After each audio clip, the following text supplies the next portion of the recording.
Hey everybody, welcome back to another video on the Blue Angels Cruzer. Now in this video I have some good news and some bad news. Let's look at the good news first.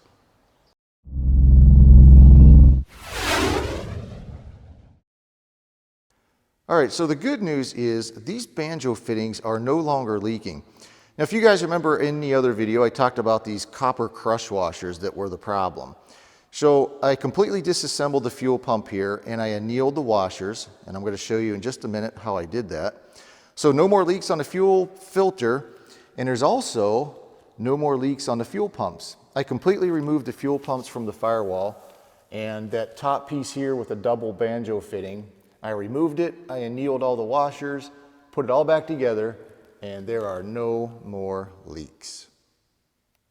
In the video where I first talked about the leaks that I was having in my fuel system, some of you guys mentioned in the comment section that I should anneal my washers. And I've heard of annealing metal before, but I really didn't know what it meant. But you guys said there's some videos on YouTube that kind of show the process of doing that. So I looked up the videos and learned a little something. And these little copper crush washers right here, I annealed them instead of getting new ones. I'm going to show you how I did that. All right guys, I'll just show you the process that I use to do this.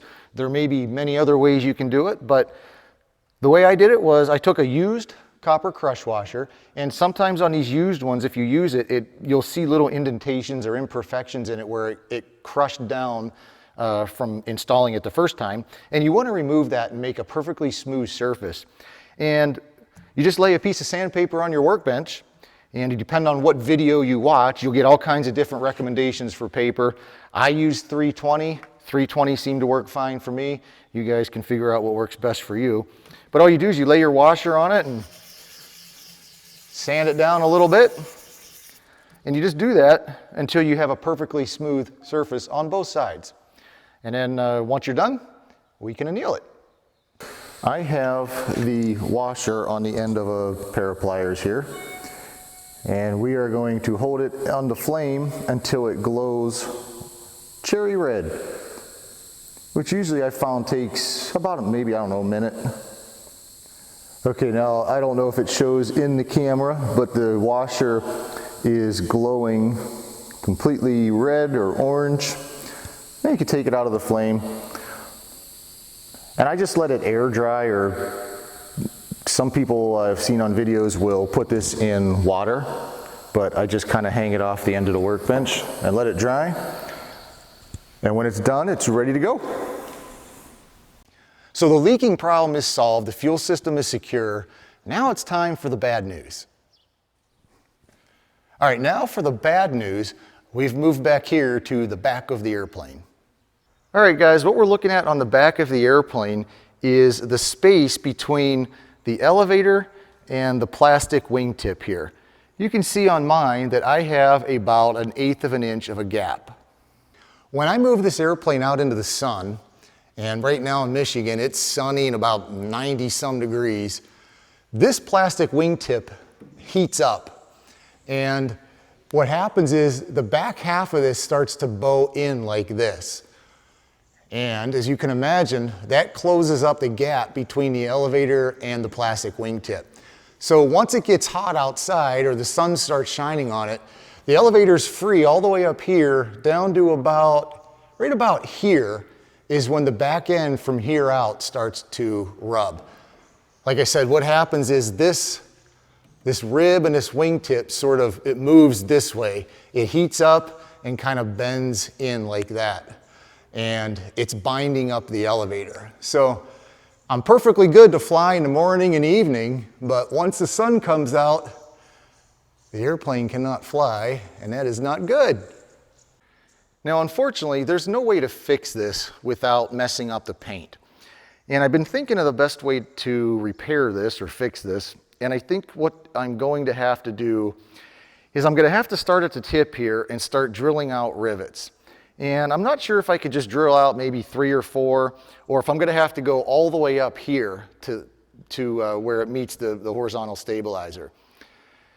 But let's say even if I have to come all the way up here, I have to drill out all these rivets. And then what I'll do is I'll kind of bend the whole thing back this way and then try to re-rivet it. And if I can just oblong the holes a little bit enough in here, I won't have to drill new holes. And then maybe these are A4 rivets, maybe I can put an A5 rivet in it, so it's a little bit bigger rivet. And that will, you know, what it does is obviously it'll widen up this space in here. So when this is out in the sun and this heats up and bows in, it'll still have, you know, a gap in here and it won't bind up on the elevator. So obviously drilling these out is going to mess up the paint.